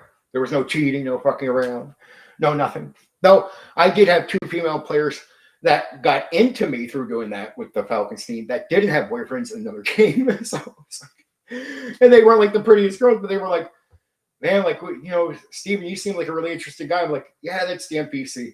Like, just get that shit out of your head. Get that fucking shit out of your head right now. I'm going to fucking hear that shit. I'm the host. I'm the guy who run the game. Run the game. I don't bother with that stuff when I run games. My partners, I only had 2 that played games. And right away, unlike any other DM that would bring a partner to the table, all the players had no problem with a partner of mine showing up, because it was like, well, Steven will put the heat on her more than us. Yeah, Black Rose, I want players to feel safe. That was a big gimmick of mine. Like I said to the female players that wanted romance, I can do it, but I want you to all feel exactly safe. And I could treat the women at the table just like the men. Now, I would on purpose. I'd be very, very like that. So, even if they start misunderstanding, they realize that was all cut off. I talked to them like every other player, period. Right? It was complete outside of NPC, emotional. I was the guy running the game. Complete emotional detachment from all that. Well, I did get the 2 women in that game that were that. And I had some D&D ones where they thought I was flirting. But I mean, right away, it would be cleared up. I never had an issue with that. I got lucky. I've been doing it for years. Even online, had a lot of females. My 14-year partner comes from gaming together. But understand this. It wasn't the game that got us together. It was after the game was over that we got together, right? I ran a game for her. She fucking loved it, loved me. And then we started being intimate, like talking more closely after the game was over. And that's when the real thing, and she came on to me. I never came on to her, but she really was into me as DM authority. And that could be the case, but she knew, she thought it was weird too. She's like, she said after we like got together, she said, at no point did I think you were into me during the game, even though I wanted you to be. And she felt like I wasn't into her. And I said, yeah, that's exactly how I want females that play my game to feel. I want them to know that I'm the fucking game master. Like you're like the guy to me. That's it. And I treat them like that. And so I had guys that would bring their partners who would never have an issue with me. They knew right away, no matter what I was doing. Nope, that's just not Steven's game. He doesn't do that. So that's how I'd be in the clear, but I'd be so in the clear that you couldn't play to it on purpose. But my one main partner for 14 years was from gaming. And I gamed with her, but it's after the game was over that we got together, right? It was, even to this day, I have female players that just know they get treated like the guys. I just don't do favoritism. I don't do, oh, you're the female, so we're all nice to you. No. It's not like I'm mean, but it's just that you're just one of the players in the game. And the guys know that I treat all the women that are in the game the same way. Same way. It's not cold-hearted. It's just there's no emotional attachment, and I don't play favorites at all. Remember, I'm a public DM too. So it's really necessary. I'm meeting strangers that they never feel like, even if somebody I know shows up, that they are being mistreated. Very important to them mentally, right? Yeah. Again, I never found the romance in the game. That's not where you connected. It is connecting after the game that me and her got together.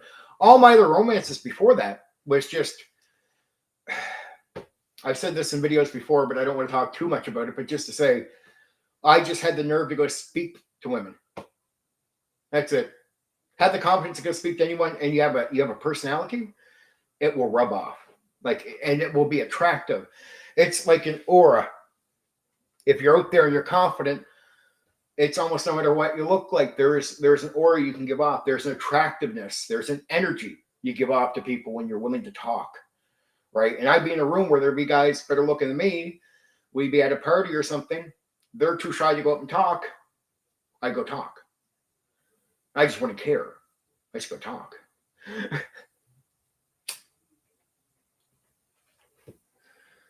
Well, one more go at this, and then we're going to take a time out. Because tomorrow night, I'll have a way more constructive stream where I know everything, alternity, which guys were talking about a little while ago, which is going to be good. I'll be way better on that one. And there's way more to say on that game. That's a normal game. That's a TSR game. It is weird because it's one of the last TSR products, but WotC still, it owns TSR at the time. But TSR is still, like, what a lot of people don't know is even when WotC took over TSR, like bought all the stuff out, TSR was still operating for a while. Like, so the final bits of their products were still coming out with the TSR logo on it, right?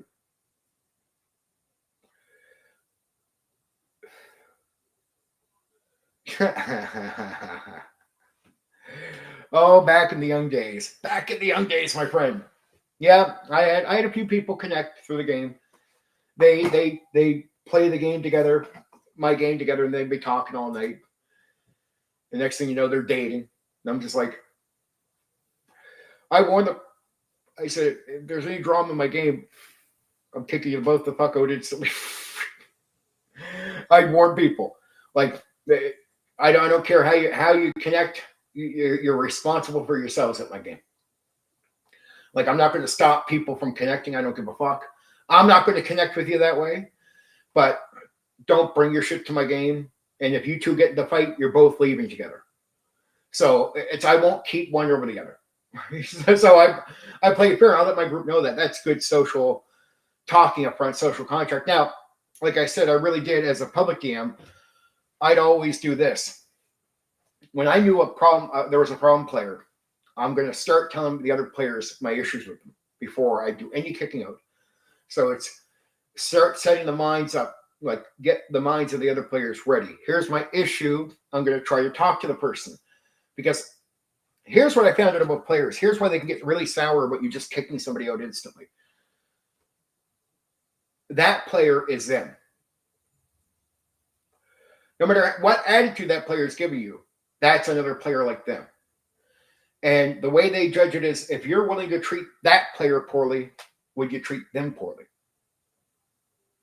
Get it?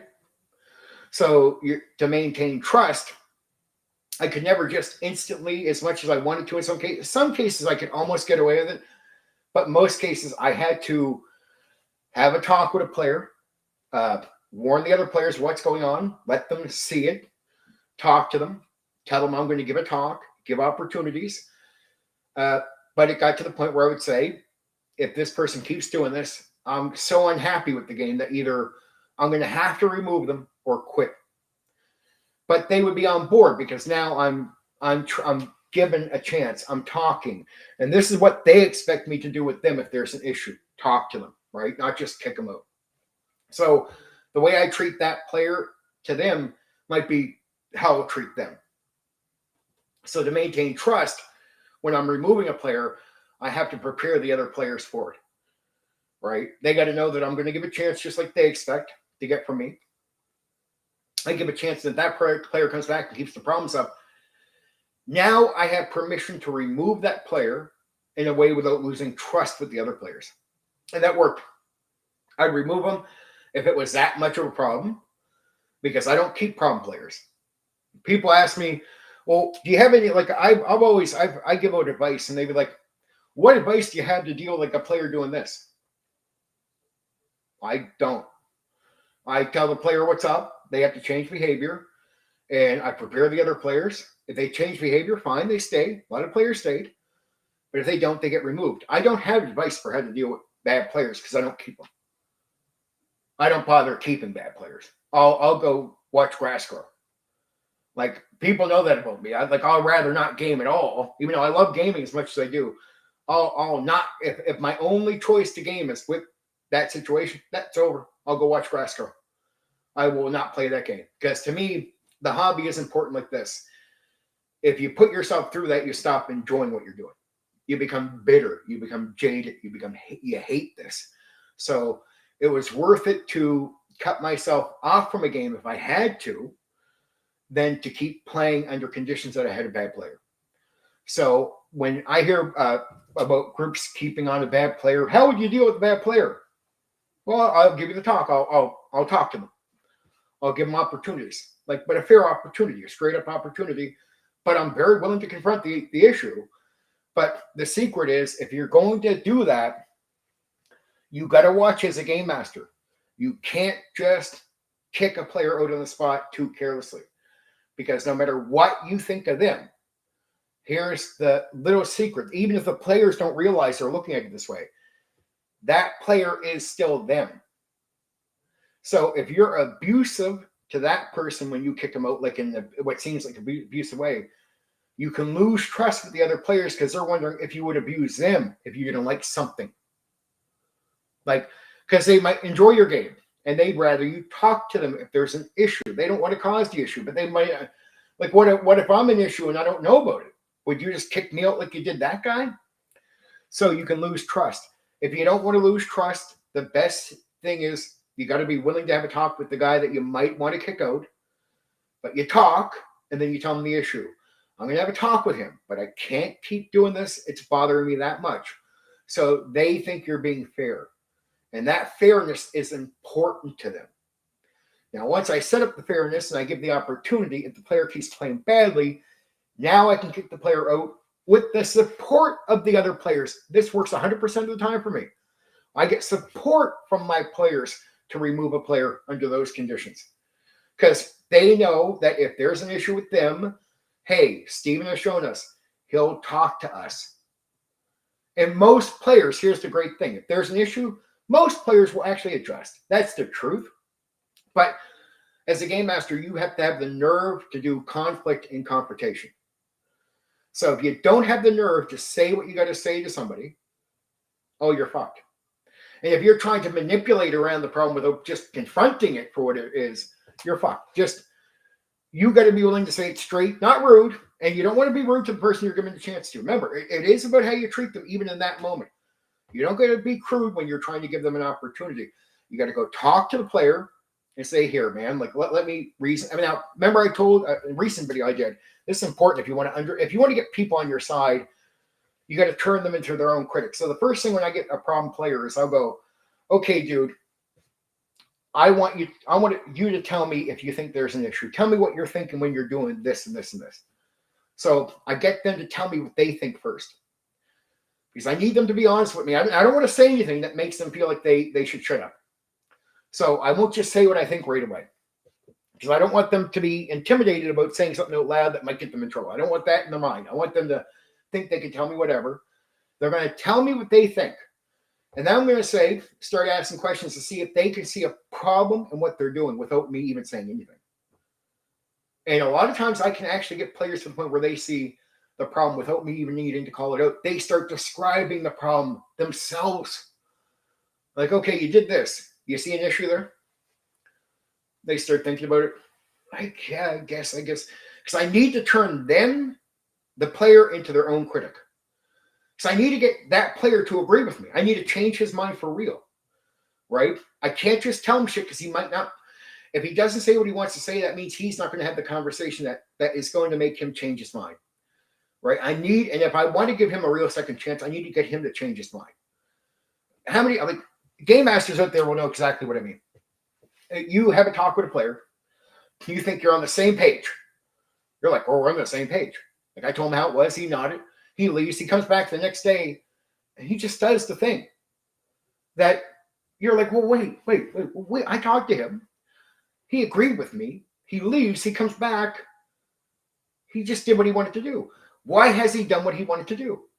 Because he doesn't agree with you, but to avoid social conflict, he won't say that he doesn't agree. He'll just nod his head. Yep. Go back and come back. And then if you confront him again without letting him slide with this, then he might push back, but now it's going to be more crude instead of having a reasonable conversation. Now he's going to feel like he has to clash with you. Well, I just did it because I fucking wanted to. And it goes from like, oh, Jesus Christ. I had to learn that the hard way early on, and then just realize I need to get you to tell me as a player. It's even coming up like I would go, okay, well, here's my rules and that. And I ask players, before just telling them what the rules are, like what they can't play in the game. Here's a secret that most of the time I never had a player come back. And if I said there's no halflings, I would never get it. Like most of the time, I'd never get a player that would come back and say, oh, I want to play a halfling. I feel like, okay, all right, you see the limitations, right? Yeah. What do you think of them, dude? Tell me what you think. And I wouldn't put no pressure. Like, I wasn't really harsh about the limitations. I just say, pretty casual, and then just ask the player, what do you think of the limitations? And if you do that where they don't feel intimidated, they're usually going to give themselves away right away. They might say something like, well, what's wrong with playing a halfling? I'll be like, well, okay, if I say there's no halflings in the setting, what do you think would be wrong with the whole thing? Like, start asking them, get them to explain to me, and then try to get them to start seeing it from my point of view, but more in a reasonable way, because I'm respecting what they think. And that has weight on the player's mind, right? They tell you why they think, well, maybe I should be able to play a halfling. You start talking to them, but you're not being crude. Don't argue. Don't try to win an argument with players. Don't be forceful. No good. It's being nice, but what they don't know is I'm manipulating them. They don't know I'm doing that to them. And I'm not trying to be mean with the manipulation, but I'm manipulating them. They don't know that's why I'm being so soft about the way I'm explaining things. They have no idea that I'm just trying to manipulate them, right? I'm trying to manipulate them into a good thing. Little chain smoking here, but this will be the official last one. But I manipulate players into getting them on board with me, and it works. Like, it works so often that it's silly, and then you don't have the issues of them coming back and trying to play the halfling. And I would tell them what I think, because I was an open-minded game master, so I would always say, look, I say no to halflings, but dude, if you come back, you just can't come back with a halfling. Like, you have to have a halfling with a fucking reason that fits why I like. Why would the halfling exist? And give me something cool. And see, I was actually open to saying yes, even if I put limitations in front of you. That's another thing I told DMs. Never get too hardcore about your limitations. Like, I don't want halflings. Well, you want to know what? It is a team sport. It is a team sport. There's a bit of what you want that will get played out no matter what. You're the setting, you're this and that. There's a lot of your passions already in there. There's some limitations that completely affect the players in a certain way, like a limitation on race, right? So you got to say, dude, I will not have a normal halfling in the game, but how can you spin it that I would be cool with it? Spin it. But most would never come back to spin it. They actually buy the idea that the halfling doesn't fit, and they go. They come back with a normal character. And not a normal character, they actually come back with something cool because they still like the idea. Every time I talk to players during my game, like, they like the cool factor. They like the way I would pitch cool to them. Like, they'd even come back with a character that was an acceptable race in the game, but it would be cool anyway. Because I always want something creative. I like kits too for second edition because I let players make up kits. But it could be simple. It could be like just to who they are. People say there's some kits that don't work. I agree. I'd limit on kits. But I like the idea of either some of the kits that were optional or coming up with your own kit, because you can create kits. And I was very open to creating kits. But what I found with kits for guys that weren't too deep into role play, it would give them something to role play more than just, you're not just a fighter. Okay, could I make a kit that's like a carpenter kit? Like for a guy who's like all about construction? Yeah. And they come back and that's like, okay, I want to do this. I want to be a guy who makes this or makes weapons or makes armor. Good lemon diesel.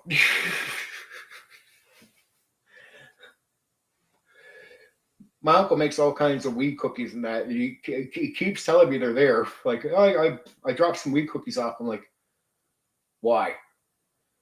Because I don't do the weed no more. Like tonight, I'm on a bunch of fucking monsters. It's my favorite kind. I'll show you guys. Pipeline Punch. It's my favorite monster. My favorite monster drink right there. Vaping. A lot of guys vape nowadays. This is where I'm old school. I still stick to the stick, right? Even when I was smoking weed, I'd be like, will you smoke with a pipe? I'm like, no, I just roll it in paper. It does kill, very much so. I don't know. At one point, I think I'll quit these. I will. But, dude, it's better than this. I've lost a bunch of weight. I'll quit weed. I don't want to go eating. I don't want to replace habits. And this is the one habit that, I walk away from pot. I got this. I walk away from the way I changed my eating habits. I got this, right? That's how Craig relaxes, dude. That's how Craig relaxes.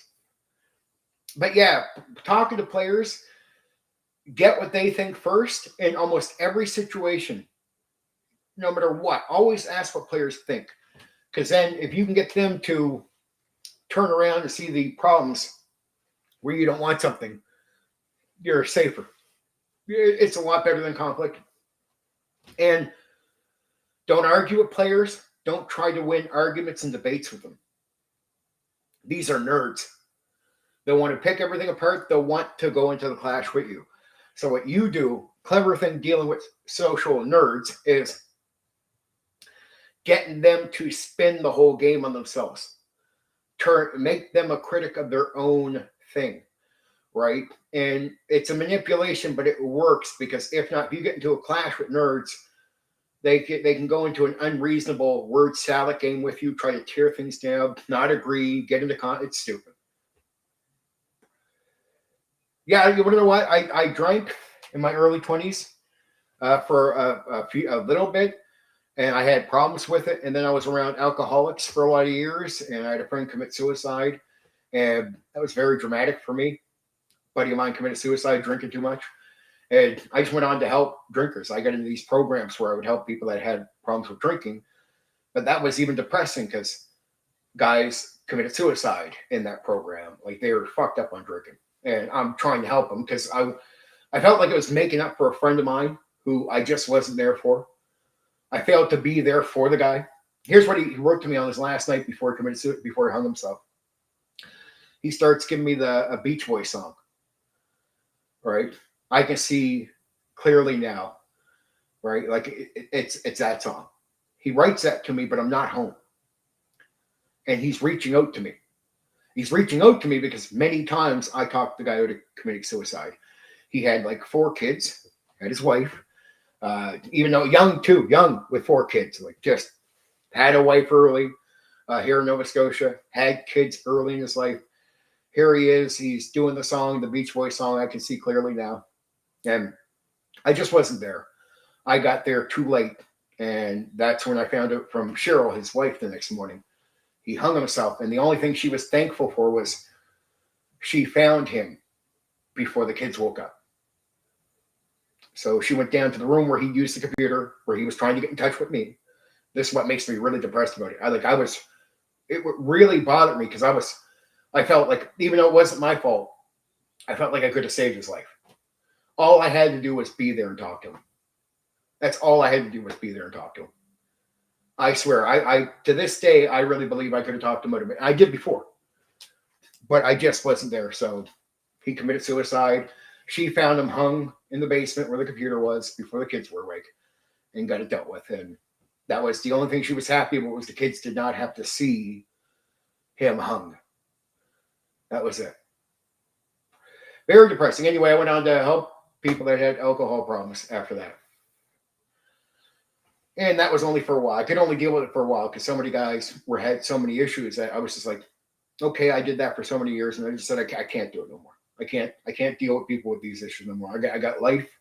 I got so many things going on in my life. I became super busy, and I didn't want to just abandon people. So I worked with the last couple of people I was working with, and 2 of them quit drinking. I feel like I really helped out. One of them just never quit. He moved.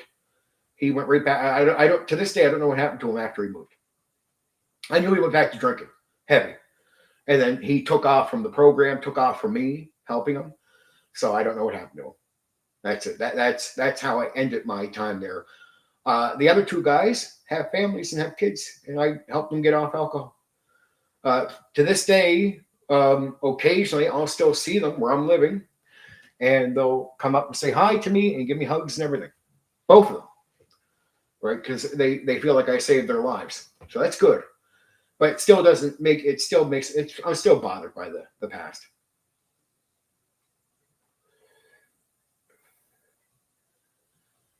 The only thing with John's is the name of the guy that committed suicide. He was like, at the time, he was like my best friend. It was like losing a brother. It was so devastating. Now I'm over. I can talk about it now, but geez, I remember for like weeks afterwards. Anytime I thought about the guy, I was crying.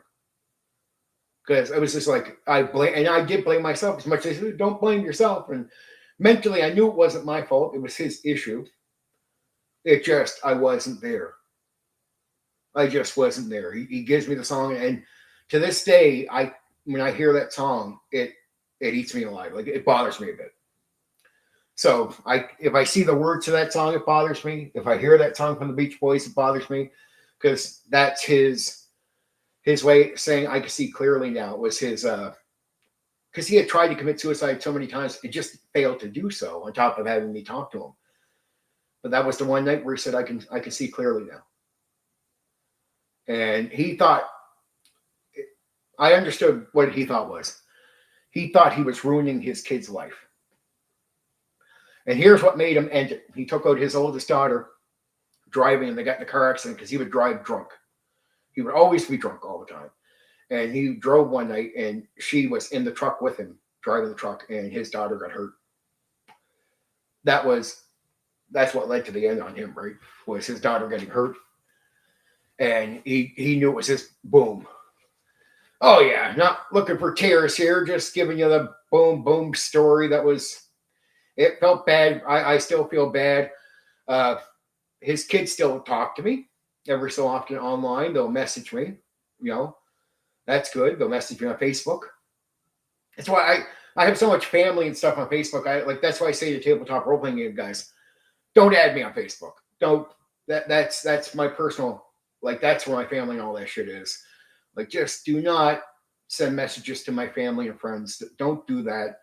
If you have, especially if you have a beef with me, just have your beef with me. That's fine, but just leave those people alone. They have nothing to do with it. It's just if you're mad at me about a game, it shouldn't be that fucking crazy that you're bugging my family. But yeah, that was the big loss. But you want to know what? It's all part of growing up too. You get wise. It stopped me from fucking around. In a weird way, it stopped me from drinking too. It's what ended my drinking. Now, I have nothing against people having a good drink and can handle their drinking. Enjoy your fucking drinks. I know all kinds of people that like to get drunk that are fucking fine people. Good people. People I talk to, and I have no issue with the drinking. But he was an alcoholic. And so when I meet people that are really bad on alcohol, I can't be around them. I don't want to deal with their issues, and I don't want to talk to them. So if I start realizing you have a real issue with alcohol, I just start separating myself away. It's okay, dude, I can't do that. I can't do that at all. But we're a few minutes away from 2 hours, and I really appreciate you guys sticking around because I know it's a lot on your end. As far as products go on the merch, so let's talk about the merch at the end here. So I got a merchandise site up now, print on demand stuff. I'm working on some other images. I'm working on the image that I have, and there's all kinds of stuff on there. It's really, really cool stuff, really nice stuff. I'm just learning what it is. Thank you, Black Rose, for the purchase of the t-shirt and stuff. And I know you're getting a coffee mug, and I know that can be a pretty penny ordering it from where you order it from. So I really appreciate that. But yeah, I get the merchandise up. If people like the work that I do here, they can buy me coffees, as many people have the buy me a coffee gimmick.